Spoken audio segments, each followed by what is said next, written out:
C'est un record dont les Québécois auraient pu se passer. Jamais on n'a vu autant de patients en attente pour consulter un médecin spécialiste.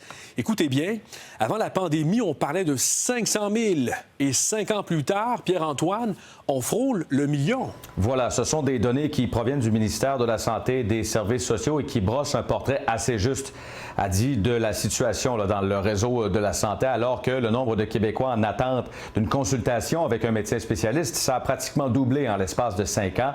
La liste se chiffrait à 500 600 en janvier 2020 et on est maintenant à 904 800. Bon, à partir de janvier 2025, 5 ans plus tard, un peu plus de 4 000 dans les mois qui ont suivi. Les médecins spécialistes plus difficiles à rencontrer sont entre autres les otorhinolaryngologistes, suivis des dermatologues, des immunologues, les gynécologues. En chirurgie plastique, c'est compliqué. Même chose pour le secteur de la gastro-entérologie et dans la majorité des cas, vous l'avez vu, ça ne rencontre pas les délais qui sont imposés par le ministère de la Santé.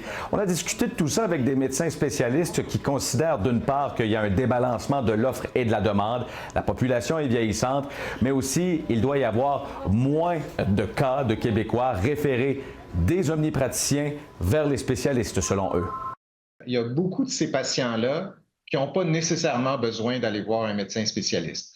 Un exemple, c'est un patient qui a une lésion à la peau, qui est en attente de voir un dermatologue, puis Dieu sait que l'attente est longue, il y a juste 200 dermatologues au Québec, puis finalement, il y a une verrue, par exemple. Il existe un système que nous, on aimerait, dans le fond, voir, utiliser beaucoup plus souvent.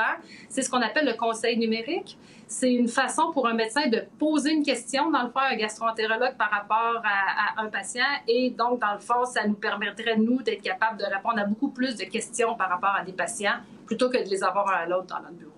Voici ce que répond Santé Québec.